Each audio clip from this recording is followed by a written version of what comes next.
Samuel. We're going to finish up 14. So we're going back to 1 Samuel 14. We made a quick mention of this last week, so we'll recap while you're turning there. But we're 1 Samuel chapter 14, kind of what's been going on. We had Jonathan is on the scene. And remember, the Philistines, they've gathered, and Jonathan and Saul, they have their army. And here at the beginning of 14, Jonathan makes an attack, right? He attacks the Philistine garrison, and it's successful, right? Him and his armor bearer, they go through, they face those soldiers. They kill about 20 of those guys by themselves, and God ends up, after that, God ends up causing chaos. He causes panic among the rest of the Philistine army. He gives an earthquake, and it's affecting the Philistines. They're retreating essentially, and all that commotion has stirred everybody else up. Okay, because the gathering of the Philistines was a massive gathering. It was a huge number. I mean, it's like the Bible describes it as sand of the sea. It's kind of how many there were. And they had all these tens of thousands of chariots, and they had showed up in dominance and in power. And remember, they were the ones that had the weapons. They were the guys that were in charge. They were the bigger power than Israel. And so they were able to control things. And what they did is they controlled the distribution of weapons. Governments do that, even today, right? We've done it. We've told countries, you can have no nuclear weapons, but we can, and we can have them in a country that's right next door to you. So that if you start making your own nuclear weapons, well, you're just one button away. It's not effectively, we didn't say that exactly, but it's what we did. And so, it's possible for governments to do that even then. They controlled the blacksmiths so that the Israelites couldn't have access to swords and spears and weapons development. If they wanted to get a farm implement, a tool sharpened, they had to go pay the Philistines to get it done. They controlled it. And so Jonathan and Saul are the only ones who are listed as having weapons. And so God used Jonathan and his armor bearer in a massive way. And people, whenever they had originally seen the Philistines, they got scared and they had abandoned. Some of them had actually swapped sides and joined the Philistines. And when God brings about this victory, everybody starts coming out of the woodwork.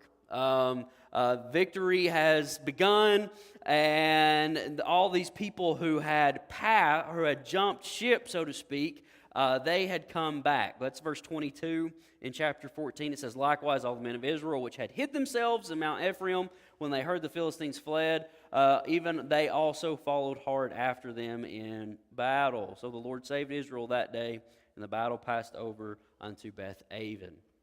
So the victory started. People are jumping back on board.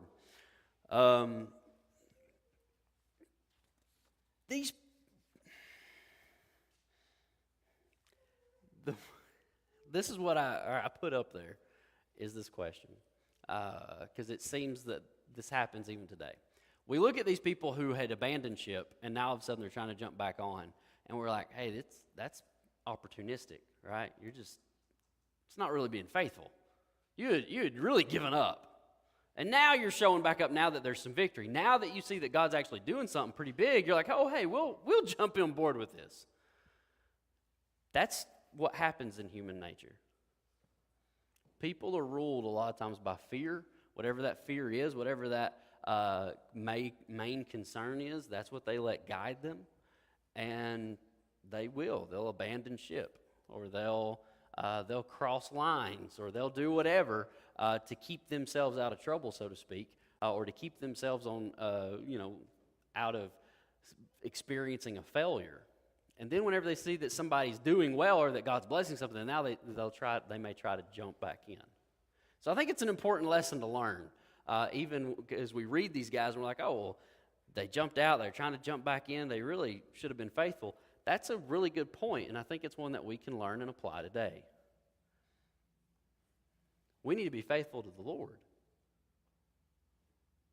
whenever He's giving us direction, whenever we're trusting Him, whenever we're seeking Him and we're trying to do what He wants us to do, it may get scary. It may be difficult. The enemy is strong. There's all kinds of people that disagree with us. It's not going to be the most popular opinion out there. All kinds of things. Let's not jump out and jump in whenever it's convenient. Right? Let's be dedicated to the Lord. Jonathan said, God can deliver by many or by few. And he did. He delivered by 2 in that case. And so it was a wonderful, wonderful account. These people were opportunistic. I see that, and they come back in. So God is giving them victory. Now we'll pick up in verse 24. And the men of Israel were distressed that day, for Saul had adjured the people, saying, Cursed be the man that eateth any food until evening, that I may be avenged on my enemies. So none of the people tasted any food. And all they of the land came to a wood, and there was honey upon the ground. And when the people were coming to the wood, behold, the honey dropped, but no man put his hand to his mouth, for the people feared the oath. Verse 27, But Jonathan heard not when his father charged the people with the oath. Wherefore he put forth the end of the rod that was in his hand, and dipped it in the honeycomb, and put his hand to his mouth, and his eyes were enlightened. Then answered one of the people and said, Thy father straitly charged the people with an oath, saying, Cursed be the man that eateth any food this day. And the people were faint. Then said Jonathan, My father hath troubled the land. See, I pray you, how mine eyes have been enlightened, because I tasted a little of this honey. How much more, if happily the people had eaten freely today of the spoil of their enemies, which they had found? For had there not been now a much greater slaughter among the Philistines? All right. So Saul makes this rash vow. He's got the people, they're pursuing, they're running after the Philistines, they're getting this victory, and he proclaims this curse upon anybody that eats until the nighttime. That's not a very good choice. We'll talk more about that. But he does. He makes this thing. He makes this statement, and he declares to the people that they're supposed to not eat, and nobody does. Everybody's afraid of the curse, of the word, of the oath that he's put them under. And Jonathan didn't hear. Now, it could be that Jonathan and his armor bearer were on their way back when Saul made this, and they just hadn't linked up yet. That would make sense as to why Jonathan didn't hear the oath that his dad made. And so he's just going through the forest. Now remember, this land was described as the land of milk and honey. And that was a way of describing just how abundant it was. It was a way of describing how prosperous it was. But literally right now when they're in the field, there's honey everywhere. There's all kinds of food laying on the ground, right? That's what Jonathan sees. There's honeycomb on the ground. He sticks his rod out. There's honey dropping on that ground, and it's laying around them, and nobody's touching it because everybody's afraid. And everybody's heard this word from Saul except Jonathan, and nobody tells Jonathan, hey, your dad told us we couldn't eat. Nobody says that to him. Now, I find that fascinating, personally. And I've tried to kind of wrap my head around it a little bit. And I could be completely wrong. But I can't help but wonder if there might have been a couple of thoughts behind the guys around him. One, he's the prince. He's the next guy in command, right? He's number 2. You don't want to go rebuking that guy, right? Human nature, maybe. This is just conjecture. This is just my thought. Because usually if the next guy in charge says it's okay, then it would lead to, well, maybe if he does it, then maybe I can do it. The people were hard pressed. They were adjured. That's a verb. What was being described in verse 24 is that it's the same verb that means to be oppressed. It was hard. It was difficult for them. And so, and they're faint. They're really needing some food. They're needing some sustenance. And so they got Jonathan. He shows up. He sticks out his rod. He touches it in the honeycomb, and he puts it up to his mouth, and he eats it, and man, his eyes light up. Because if you're out doing something really strenuous for a long time, just a little bit of sustenance can be a massive improvement, right? I mean, it really helps. You don't have to have much. It ain't like you got to have a 3-course meal. You just need a little snacky poo, and that'll help you. Yeah, that's how I feel about it. I've been there. I got dragged into one of them endurance things. This was years ago. It was an all-night. It was a 12-hour event. My brother introduced it to me, and I said, "Yeah, let's do that, man." And so I had a backpack with weight on it. We carried all kinds of heavy stuff around all night, and it was fun. But in my backpack, I had snacks because I knew we're going to get breaks, and when we get breaks, I'm going to need food. And I didn't need much, but I needed a little bit. So just a little bit, it may not sound like much, but what he got on his stick makes sense. It's enough to brighten his spirits. It's enough to give him a little bit of sugar, help him settle out a little bit, and give him a little bit of energy. And so the people are looking at that, and I can't help but think, they're like, well, maybe if Jonathan does it, maybe I can. I don't know. Until after he eats it, and then they're like, well, your dad said you shouldn't do that.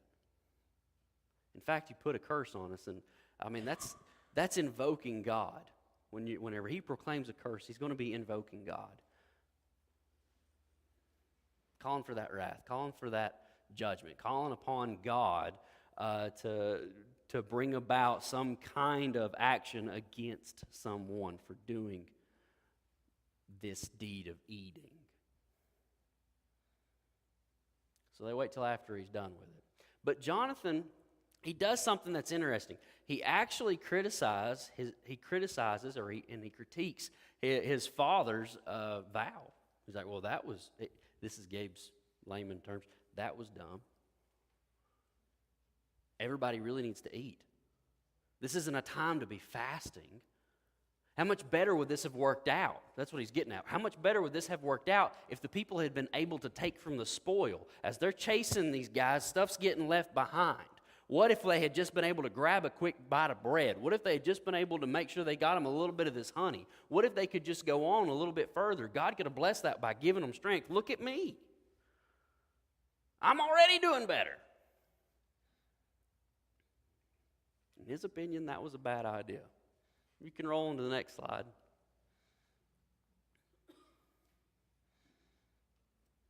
All right, and let's look at verse 31. And they smote the Philistines that day from Michmash to Ajalon, and the people were very faint. Now, earlier they were faint. Now they're very faint. And the people flew upon the spoil. It's nighttime. It's the evening time. The spoil is available to them now. They flew upon the spoil. They took sheep and ox and calves, and they slew them on the ground, and the people did eat them with the blood. Then they told Saul, saying, behold, the people sin against the Lord in that they eat with the blood. And he said, you have transgressed. Roll a great stone unto me this day. And Saul said, disperse yourselves among the people, and say unto them, bring me hither every man his ox, and every man his sheep, and slay them here and eat, and sin not against the Lord in eating with the blood. And all the people brought every man his ox with him that night, and slew them there. And Saul built an altar unto the Lord. The same was the first altar that he built unto the Lord. Now, we'll pause there for just a second. So, they were faint. Now they're very faint. Well, first they were distressed or oppressed. They were in a rough way. And they become faint. Now they're very faint. And when it finally comes time where they can eat, they got the animals they could. They killed them, and they whether they didn't drain the blood completely or whether they very much undercooked their meat, they ate it with blood in it. And that was a no-no in Mosaic law. Blood represents life. That's what it represents. It always does. God told that to Noah before the law, afterward. I'm going to put the fear of man on the animals. You're going to be able to eat the animals, and you're not supposed to, and he gave him certain regulations whenever it come to eating the animals. And one of it was in that covenant was that he was not to eat it with blood in it.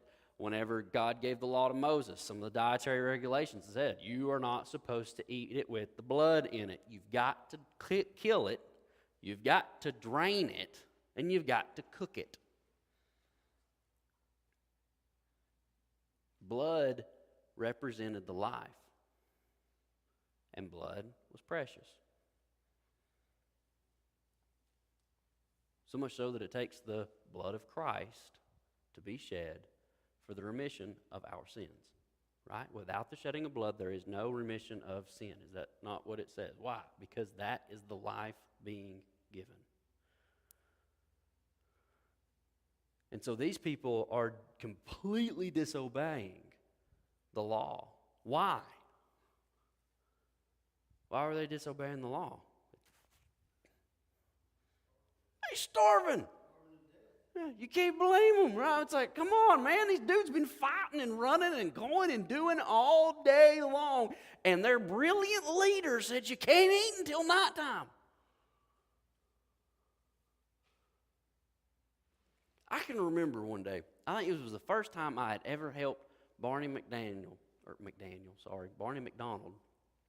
on his farm. And it was hot that summer.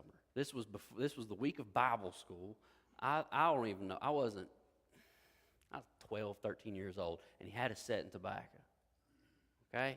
And I'd never done that before. So which ain't bad, right? But if you've sat on that tobacco setter in the middle of June, July, whatever, I don't know. It's hot. And of course, I didn't wear sunscreen that day. So whenever I got home, I was exhausted because I'd been in the sun all day long. And I was like, throw that away. Anyways, my mama had cooked pork chops, barbecue pork chops, macaroni salad, mashed potatoes, and maybe something else. But those are the three things I remember. This is 20 years ago. I remember this meal. Because whenever I showed up that afternoon, I had to take a shower, get ready, because we had Bible school that night. Mama said, supper's ready, boys. Hurry up and get ready and eat before we got to go to church. And I said, Mama, I don't feel like eating. Mama, I'm hot. I'm burning up. I'm tired. I don't feel like eating. She said, go take you a shower. You probably feel like eating after that. I said, Mama. She said, trust me. I took a shower. When I come out of that shower, I was ready.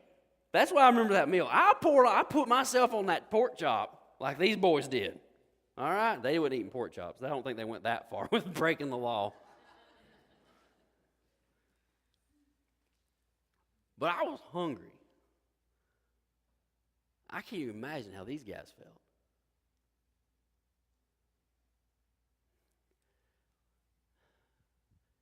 Saul led them into that, though. Saul led his men to that. Don't get me wrong, I understand. They made the choice. They took the action. But he set them up for failure. He didn't enact a fast because God said, O Saul, this holy war thou shalt not eat. I shall be thy sustenance.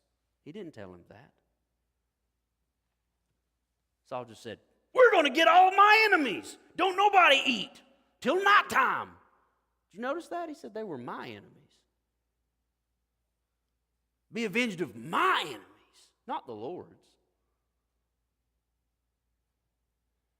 And invoked that rash vow. So he led the people to eat the food with the blood in it. That's a big dietary no-no. In fact, that's one in the New Testament that was reiterated in mixed community. Do y'all remember that in the Jerusalem Council, Acts 15? They're over there trying to figure out how Jewish you got to be Christian, and they come back and they say you ain't got to be Jewish at all, but there's some good ideas. And it basically said, look, everywhere that this is going on, Moses' law is being taught. Basically, there's Jews all over the place, guys. And so if these Gentiles are believing, and we got Jews everywhere, it'd probably be best if the Gentiles can refrain from eating things that have blood in them. Why? Well, because they want to be able to fellowship and reach out to the Jews. And some of these Jewish believers, they're still going to be observing those laws. They're still not going to eat food with blood in it. They're still not going to do like some of the Gentiles may do. And so it's going to help build fellowship and build community. And he's like, so let's refrain from that. These guys, they jump on that food, they're starving to death. We get it. Saul tries to fix it by establishing a place for them to properly slaughter and prepare and get their food ready. And he builds an altar, and it seems as though he was trying to lead them to worship. Why else is he building an altar? The implication is probably that he's trying to get them to set it up as like a fellowship offering between them and God, because the offerer would be able to partake in the meat. Some of it would have been offered to God, and it would signify the fellowship between the person and the Lord. Here's the problem. It's really hard to worship God when you're not seeking Him. And it don't seem like Saul's trying to seek God. As we've been talking about, he's already went ahead and jumped the gun on offering a sacrifice, remember? He wasn't supposed to sacrifice. He'd been given explicit instructions from Samuel, and to wait for me at Gilgal 7 days. When I show up, then we'll offer those you wait for me for those 7 days. Samuel doesn't show in timeliness, in the timely manner that Saul wanted. He still showed up within the 7 days, but not at the point before Saul panicked. Saul panicked, and he offers those sacrifices without Samuel. And because of that, Samuel shows up and he says, basically, your dynasty's rejected. This kingdom, it's being taken away. And so now here's Saul with his rash behavior. Let me ask you a question. Did they attempt to cook the food? It doesn't say. It just says they eat it with the blood in it. See, I just can't see them just. But I don't know if they didn't completely drain it, if they didn't, I don't know. It doesn't explain. It just says there's blood still in the meat, basically. Or if they're eating it practically rare, Some of you guys might like a rare steak. You know what I mean? Meat, I'm on the medium rare side, guys, okay? I can eat it kind of closer on the rare than what my wife can, but I don't know if I can just do the eat kind of thing. I can't go that far, right? I've heard of a black and blue order before. That's where you literally lay it on there for 1 minute, and then bring it out to me. I ain't that guy. So I don't know. I don't know exactly if they were just undercooking it. I don't know if they were trying to eat it raw. It doesn't state. But the implication could be either way, from what I could gather. Not meaning to sound like I'm trying to run a rabbit trail, but minor aspect, whenever you were explaining about how the people were acting, I sort of got a little bit of a glimpse of that one Looney Tune of the two stranded guys. Here comes Bugs Bunny on the raft. Next thing you know, food. Yeah. So, they're basically running all over the place trying to hurry and prep something, just to try to hurry and fix that food. Yeah, they were definitely rushing. That's for certain. They ain't going slow about it by any means. They're ready to eat. These guys have been denied food all day, and they've been walking around by honey and everything else that's around them, and they're not been able to partake. So we'll pick back up now in verse 36. And Saul said, "Let us go down after the Philistines by night and spoil them until the morning light, and let us not leave a man of them." And they said, "Do whatsoever seemeth good unto thee." Then said the priest, "Let us draw near hither unto God." And Saul asked counsel of God, "Shall I go down after the Philistines? Wilt thou deliver them into the hand of Israel?" But he answered him not that day. And Saul said, "Draw ye near hither all the chief of the people, and know and see wherein the sin hath been this day. For as the Lord liveth, which saveth Israel, though it be in Jonathan my son, he shall surely die. But there was not a man among them, among all the people, that answered him. Then said he unto all Israel, Be on one side, I and Jonathan my son will be on the other side. And the people said unto him, said unto Saul, Do what seemeth good unto thee. Therefore Saul said unto the Lord God of Israel, Give a perfect lot. And Saul and Jonathan were taken, but the people were escaped. And Saul said, Cast lots between me and Jonathan, my son. And Jonathan was taken. And Saul said to Jonathan, tell me what you've done. Jonathan told him and said, I did but taste a little honey with the end of the rod that was in my hand, and lo, I must die. And Saul answered, God do so and more also, for thou shalt surely die, Jonathan. And the people said unto Saul, shall Jonathan die, who hath wrought this great salvation in Israel? God forbid. As the Lord liveth, there shall not one hair of his head fall to the ground, for he hath wrought with God this day, or he has worked with God this day. So the people rescued Jonathan, that he died not. Then Saul went up from following the Philistines, and the Philistines went to their own place. We'll pause there. All right. So he's got that rash behavior. He's made that rash vow. And he's even pushed the people. They've already made this mistake. They've already transgressed the law that by eating the food with the blood in it. He's tried to kind of rectify the situation. Then he gets this bright idea. We should keep going after the Philistines now. And they look at him, and these guys that have been following him through all this say, do whatever seems right to you, Saul. Basically, we're with you. We'll do what you tell us to, King. And it's the priest that looks at Saul and says, maybe we should talk to God first. Maybe we should inquire of the Lord. See, Saul's not worried about God. He's already jumped the gun and gotten in trouble for sacrificing too early. He didn't wait for Samuel. He was given simple instructions. Wait 7 days for me to come to Gilgal. He couldn't do it. He was too afraid. The people were abandoning me, and I just knew that the Philistines were going to come after me. They were going to get us, and so you weren't coming. I said, you know what? I'm just going to have to force myself to do this thing. And so then he does. He makes those sacrifices. And now here he is. He's like, we're going to get them. We're going to get them. We're going to get them. Let's run after these Philistines. Let's not leave one of them behind. Let's go after them, and let's do this. And they say, all right, Saul, we're with you. And the priest says, hey, hold on a second. You might want to ask God if he's good with that or not. When he doesn't get an answer, Saul assumes that there's sin in the camp. It's somebody. It's someone. It's something, right? Something's happened. Something's going on that's not right. And he says, we're going to figure this out. If it's me, if it's Jonathan, somebody's going to die. Somebody's going to answer for this. The idea is probably that Saul's thinking somebody's broke the vow. Somebody's done what they ought not do, and maybe they ate when I said they can't. Would be I think is what's being implied. And so they cast lots. Remember, they don't have the indwelling of the Holy Spirit. They're most likely were using the Urim and the Thummim, and they would use those to discern. They would cast the lot, and God would give them an answer, or could give them an answer, give them direction, so to speak. Proverbs teaches us that man casts the lot, but the decision lays with God. Right? Basically, God makes the lots land like he wants. Okay, that's his sovereignty. That's his control.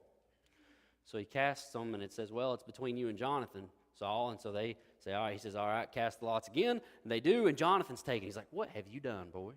He says, well, Dad, I ain't going to lie. I didn't know, and I ate some of the honey, and I guess I've got to die now. I mean, he's completely willing. This is what's fascinating about Jonathan. He's willing to submit.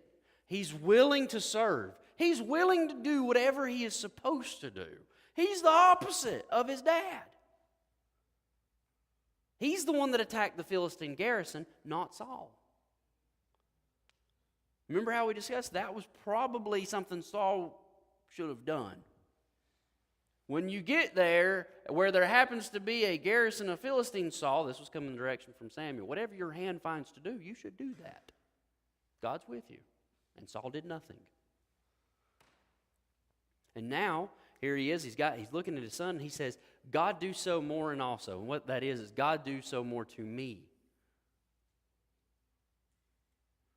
He's laying himself under that. If you don't die, Jonathan, then may God strike me dead. God take me out if you don't answer for this, Jonathan. His own son, who's in this position because of his poor decision making.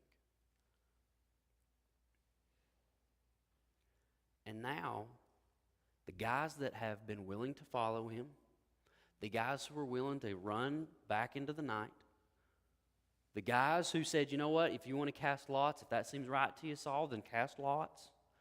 You do what seems right. All these guys, they're doing this with Saul every step of the way. When Saul says, Jonathan, you got to die, the air changes. And these men who's been following, who's been fighting, who's been serving, these men who saw Jonathan, the results of his attack on the garrison, because they were with Saul and they could see, the watchmen on the wall could see the Philistines retreating. They could see the commotion getting stirred up. That's how they found out that somebody was missing. All of this they knew had come at the hand of Jonathan. And so whenever Saul says, you've got to die, all these men step up and say, not one hair of his head is going to fall to this ground. And the word that's used there, it's translated as rescued, but it's the verb that means redeemed. They redeemed Jonathan from death. Why? Because they were willing to stand in his place. They basically looked at the king and said, you're going to have to go through us.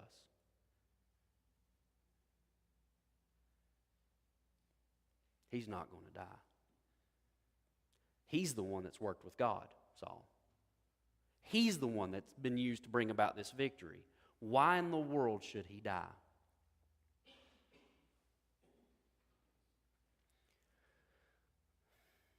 Here's the thing.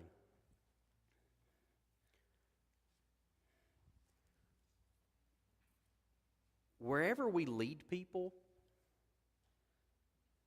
wherever we lead them, that's where they're going to end up, okay? And I know there's like, well, duh, that's a pretty clear point. Yeah, but you have to carry that with weight. Wherever I take them to, that's where they're going to go. Wherever I lead this church, that's where the church is going to end up, and there's only one guy that's going to have to answer for that. Does that make sense?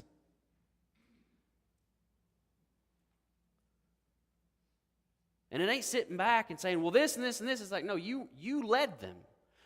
Saul was supposed to lead the people to God. That's what I honestly believe the king of Israel's main job was, is to lead his people to the Lord.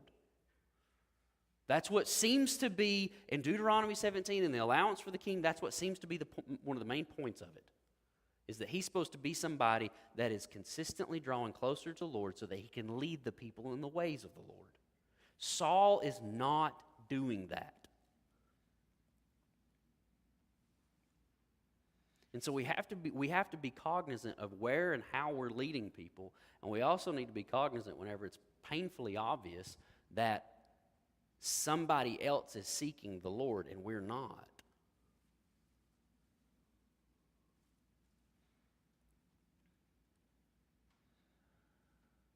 Jonathan is the one who continues to express faith in God. Jonathan is the one who continues to show meekness. He continues to show submission. He continues to be able to be the guy who wants to do the right things. And I think that's why God allowed the lot to fall to him, is to make it painfully obvious to Saul that you are wrong. Your son heard about the law, the vow, after he had eaten, and he criticizes it. Your men have been they've been fainted, right? They've been weakened, and you've caused them to transgress. Now you're going to put your boy to execution, and your men are not going to back you in it.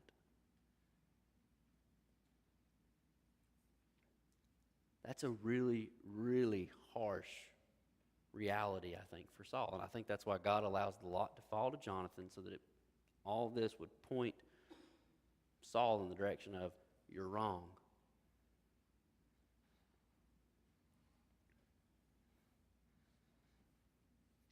And so Jonathan doesn't die.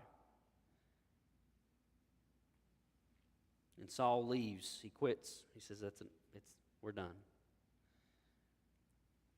We're not going to pursue them. They went their way. Israel went theirs. Maybe there's questions or comments before we wrap things up.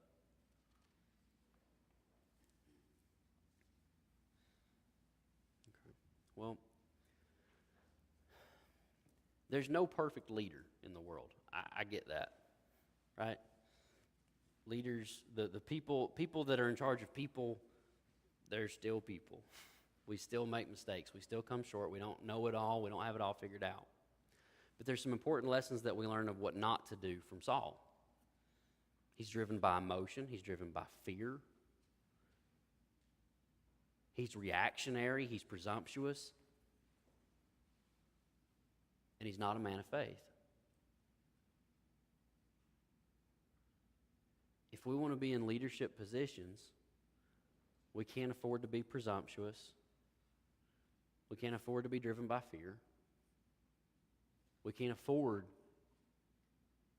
to not have faith. Because ultimately what we're supposed to do is lead people to the Lord. So we've got to trust God and lead in the direction that God gives. That's what so we trust the Lord and we lead the people to trust the Lord, right? And so the people have to trust the leadership, and the leadership has to trust God. Does that make sense?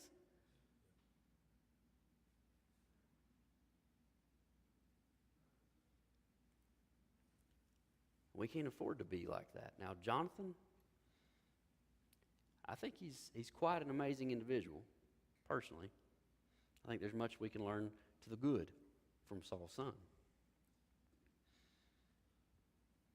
But as we go through this, because it's going to get more and more painful, essentially, to watch Saul.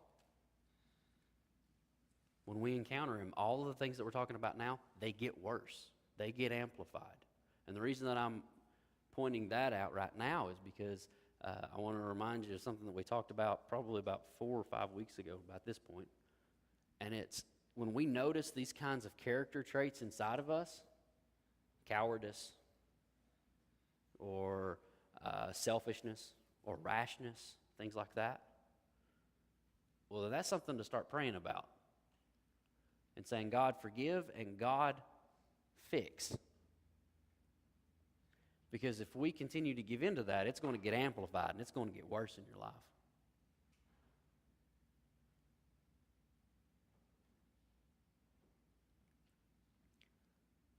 Thankfully, with all the example we get from Saul, it's setting us up, right? It's setting us up for the good king that's going to show up.